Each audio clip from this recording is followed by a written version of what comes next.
শুকনা আহ্বান জানাচ্ছি। নারে তাকবীর, নারে রিসালাত।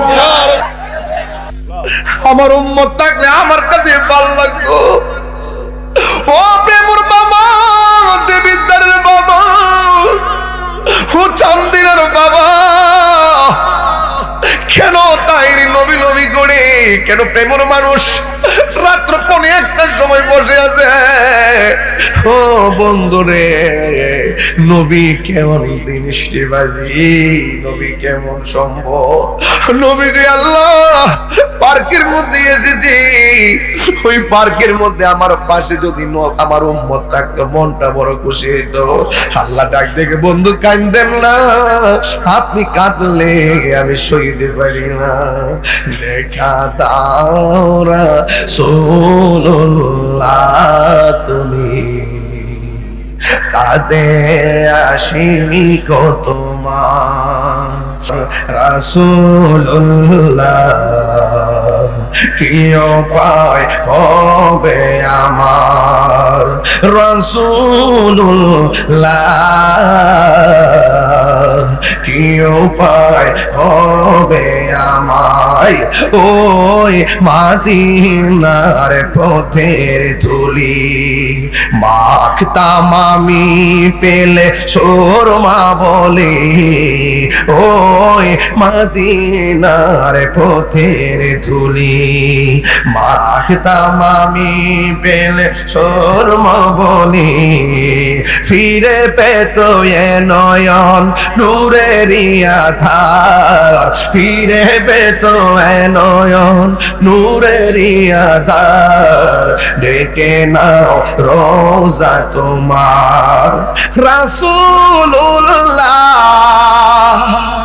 কি উপায় হবে আমার, রাসূলুল্লাহ কি উপায় হবে আমার, রাসূলুল্লাহ কি উপায় হবে আমার। জোরে জোরে কি আল্লাহু আকবার বলা যাবে না? আল্লাহর হাবিব কয়, আল্লাহ গো, এত সুন্দর দৃশ্য দেখার কালে আমার উম্মত আমার পাশে থাকলে ভালো লাগতো। পাহাড়ের মধ্যে নবী যখন পড়ছে গর্তের ভিতরে, নবী রক্ত মুবারক ঝরতেছে, মালিক ইবনে সিনানকে আমি শুনতেছি, নবীর দন্ত মুবারকের ব্যথায় কান্দে না, আমার নবী কান্দে উম্মতি উম্মতি। আমরা তো নবীর জন্য কাঁদতে পারি না, কাঁদো কাঁদো। আমার নবী উম্মতের জন্য এখনো রওজা মুবারকে সিজদায় করে কাঁদতেছি, হাশরের ময়দানে নবী উম্মতের জন্য কাঁদবে। আল্লাহর হাবিব কয়, আল্লাহ আমার উম্মত তো সুন্দর জায়গা দেখে নাই,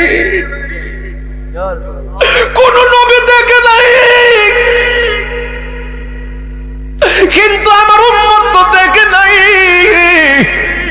এত সুন্দর জায়গা আমারে পাগল করতে পারে নাই, আমার উম্মতের কথা মনে হইয়া গেছে।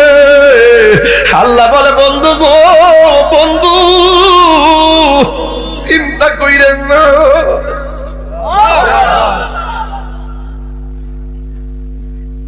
ও বন্ধু টেনশন কইরেন না, আপনার সন্তুষ্টি আমি কামনা করি।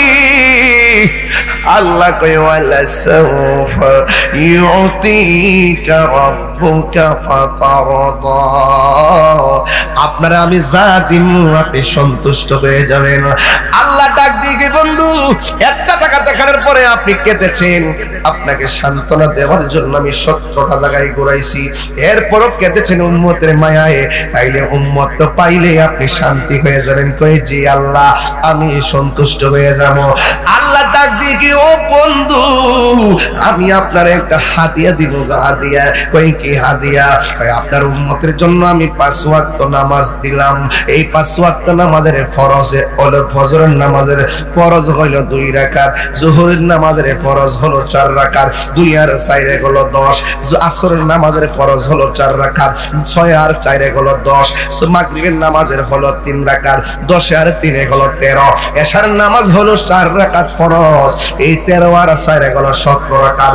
আল্লাহর হাবিব কই ও বন্ধু আপনার উম্মতরে যায়া বলবেন 5 ওয়াক্ত নামাজের ফরজের মালা যেন আপনি নবীর মহব্বতে গলার মালার বানায়া ফেলায়, গলার মালা যদি বানায়া ফেলায় আমি আল্লাহ কথা দিলাম আপনার উম্মতের আমি 17টা জায়গা দেখাইয়া দেখাইয়া জান্নাতের টিকিট দিয়া দিব। এই আওয়াজে মানি না, জোরে কোন না সুবহানাল্লাহ। ও বন্ধু এবার আপনারা বলেন আমার নবী কি খুশি না বেজার? আমার নবী বলে আমি মেরাজে যাওয়ার পরে আমি জাহান্নামে গেলাম, জাহান্নামের মধ্যে দেখলাম বেশিরভাগ নারীরা জাহান্নামের মধ্যে জ্বলতেছে। নবীরে জিজ্ঞাসা করি নবী গো জাহান্নামের মধ্যে বেশিরভাগ নারীরা কেন? আল্লাহর হাবিব বলেন নারীরা 2টা কারণে জাহান্নামী। 1 নম্বরে তারা বেশি কসম খায়, 2 নম্বরে তারা অসন্তুষ্ট হয়, শুকরিয়া আদায় করে না শুকর। দেখবেন যা দিবেন তাই লাগবো কিন্তু সন্তুষ্ট নাই। একবার শাড়ি কাপড় কিনা দিয়েছে আর একটা চাইবই, এদের না শুকর। স্বামী যা দেয় সন্তুষ্ট আদায় করতে পারে না, এই না শুকরের কারণে তাদের এই অবস্থা। এরপরে তারা বেশি বেশি কসম খায়। ও বন্ধুরে আমার এবার আমার নবী আপনার নবী বলেন মহিলারা যদি জাহান্নামের আগুন থেকে বাঁচতে চায় তারা যেন বেশি বেশি করে দান সদকা করে, তাইলে আমার আল্লাহ তাদেরকে জাহান্নামের আগুন থেকে রক্ষা করবে। আল্লাহর হাবিব বলে আমি মেরাজে যাওয়ার সময় দেখেছি পিতলের নখ লাগাইয়া এমন ভাবে চামড়া গুলা টাইনা টাইনা তুলতাছে, আবার গালের চামড়া টাইনা টাইনা সাবায়া সাবায়া খাইতেছে। নবী আমার জিগায় আল্লাহ এরা কারা গো? আমার আল্লাহ বলেন বন্ধু এরা হলো দুনিয়ার গীবতকারীর দল। এদের কাজ হলো দোকানে পয়সা রাস্তায় বসে শুধু গীবত করে গীবত করে। আল গীবাতু আসাদ্দু মিনাজ জিনা, গীবত জিনার চাইতেও আরো খারাপ। এদেরকে আমার আল্লাহ এমন ভাবে শাস্তি দেয়। আল্লাহর হাবিব বলে আমার আল্লাহ মেরাজের মধ্যে নিয়ে অনেকগুলো আযাব দেখাইছে, এর মধ্যে সবচাইতে আযাব কি জানেননি? ভাই সবচাইতে আযাব হলো কবরের আযাব। এখন নবীরে প্রশ্ন করে নবী গো কোন কারণে কবরের মধ্যে বেশিরভাগ আযাব হবে? ও আল্লাহ রাই তৈলে ডরাই, রাত পোহাইলে ডর ভয় সকলে ভুইলা যায়। আল্লাহ রাই তৈলে ডরাই, রাত পোহাইলে ডর ভয় সকলে ভুইলা যায়। দিন রাইতে তোমার বান্দার কলবে যেন পায়, দিন রাইতে তোমার বান্দার কলবে যেন পায়। আল্লাহ রাই তৈলে ডরাই, রাতি পোহাইলে ডর ভয় সকলে বইলা যায়। আল্লাহ কর্ম বলে মর্ম বলে অসার কার্য করি, রসের রঙ্গে বাইতে বাইতে অকুল গাঙ্গে পড়ি। আল্লাহ কর্ম বলে মর্ম বলে অসার কার্য করি, রসের রঙ্গে বাইতে বাইতে অকুল গাঙ্গে পড়ি। কুলবিরাও পারের কান্ডারি, পারের মালিক সায়, কুলবিরাও পারের কান্ডারি, পারের মালিক সায়। আল্লাহ রাই তৈলে ডরাই, রাতি পোহাইলে ডর বয়স কলি ভইলা যায়। আল্লাহ আমি সৃষ্টি তুমি স্রষ্টা, আমার কি বা সাধ্য যখন তখন উইরা যাইতে দেবিদ্যার বাসি বাধ্য। কথা কোন ঠিক কিনা? আল্লাহ আমি সৃষ্টি তুমি স্রষ্টা, আমার কি বা সাধ্য যখন তখন উইরা যাইতে প্রেমবাসী বাধ্য। সব ক্ষমতার প্রতিপাদ্য হর হামেশা গাই, সব ক্ষমতার প্রতিপাদ্য হর হামেশা গাই। আল্লাহ রাই তৈলে ডরাই, রাতি পোহাইলে ডর বয়স কলি বইলা যায়। আল্লাহ ঘরের পানে চাই না গো চাই গো চেতনা হারাই তনে কি জানি কি হয়ে যে আমার শেষ বিদায়ের দিনে আল্লাহু আকবার কোন কেন আল্লাহ ঘরের পানে চাই না গো চাই গো চেতনা হারাই তনে কি জানি কি হয়ে যে আমার শেষ বিদায়ের দিনে বেবে কয় পাগল হাসানে চিত্তে ক্ষমা চায় বেবে কয় পাগল হাসানে চিত্তে ক্ষমা চায় আল্লাহ রাই তৈলে ডরায় রাতি পোকাইলে ডর বয়স কোনি হইনা যায় আল্লাহ রাই তৈলে ডরায় রাতি পোকাইলে ডর বয়স কোনি হইনা যায় আল্লাহ রাই তৈলে ডরায় রাতি পোকাইলে ডর বয়স কোনি হইনা যায় জোরে জোরে কি আল্লাহু আকবার বলা যাবে না এ বাবারা আমার নবী বলেন আমি দেখছি আমার আল্লাহ অনেক আযাব দেখাইছে সব চাইতে ভয়ঙ্কর আযাব হলো কবরের আযাব কিসের আযাব রে বাজি এখন নবীরে প্রশ্ন করা কই নবী গো এই কবর আযাবটা কেন কই একমাত্র যারা বেনামাজি হবে বেনামাজির আযাবটা হবে সব চাইতে ভয়ঙ্কর চিৎকার মেরে কি আল্লাহু আকবার বলা যাবে না হায়রে ও প্রেমর বাবা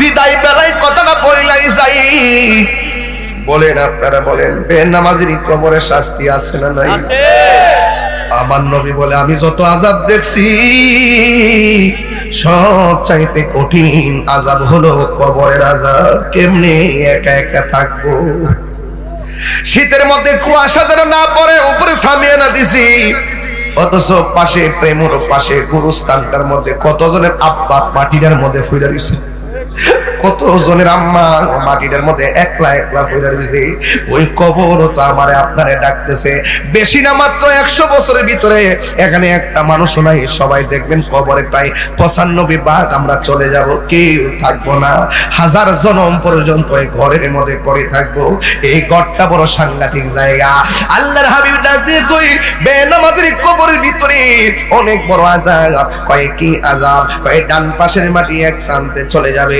বাম পাশের মাটি আরেক প্রান্তে চলে যাবে দুই পাশের মাটি আইসা বেনামাজিকে এমন জোরে চাপা মারবো ডান পাশের হাড্ডিগুলো বাম পাশের হাড্ডির ভিতরে ঢুকে যাবে আর বাম পাশের হাড্ডিগুলো ডান পাশের হাড্ডির ভিতরে ঢুকে যাবে এই কবরের মধ্যে মানুষটা এত জোরে আল্লাহর ডাক দিয়ে কইবো আল্লাহ ও প্রেমর বাবা জবানটা খুইলা কন্যা আল্লাহ ও আগে যদি জানতাম বেনামাজি হইয়া কবরে আসলে এমন ভাবে কবরের মাটি আমারে চাপা দিব কোনদিন নামাজ ছাড়তাম না আবার আমরা দুনিয়াতে পাঠাও আমরা দুনিয়াতে যাইয়া নামাজ পড়বো আল্লাহ বলেন না সুন্নাহ ইলাইহি তুরজাউন ফিরে আসলে আর যাওয়া যায় না আল্লাহ রাব্বুল আলামিন হাবিব বলেন বেনামাজের তিনটা আযাব হলো একটা হলো কবরের মাটি তোমারে চাপা মারবো দুই নম্বর আযাব কোনটা জানোনি কয় কোনটা কয় কবরের ভিতরে জাহান্নামের আগুনের উত্তাপ দেওয়া হবে এই আগুনটা বড় ভয়ঙ্কর দুনিয়ার আগুন যত গরম ওই কবরের বেনামাজির কবরের ভিতরে আগুনটা হবে তার থেকে 70 গুণ গরম ওই মানুষটা কবরের মধ্যে একটা সিল্লি মারবো আল্লাহ গো ও আল্লাহ এই আওয়াজটা আমরা প্রেম পাশে শুনি না একমাত্র মানুষ এবং জিন ছাড়া কবরের কান্নার আওয়াজ কেউ শুনবে না অথচ গরু শুনবে ছাগল শুনবে ভেড়া শুনবে জীবজন্তুরা কবর আযাবের আওয়াজ শুনে এমন কোন রাত নাই এরা চিল্লাইতাছে না এমন কোন দিন নাই কবর ওরা চিল্লাইতেছে না বারবারে কই বাঁচাও হার পারি না বাঁচাও আর পারি না এই গুরুস্থানের আওয়াজ যদি প্রেমবাসী শুনতো খাওন সাইরা দিত ঘুম সাইরা দিত বিকট কান্নার আওয়াজ শুনে কান দিয়া রক্ত বেরিয়ে যাইতো এমন ভাবে তারা কবরে কাঁদতেছে জানি না কবরে আমার আব্বার অবস্থা কি জানি না আমার নানার অবস্থা কি জানি না আমার বন্ধুর অবস্থা কি দুনিয়ার মানুষ সব কিছু ভাগ নেয় খবরে গেলে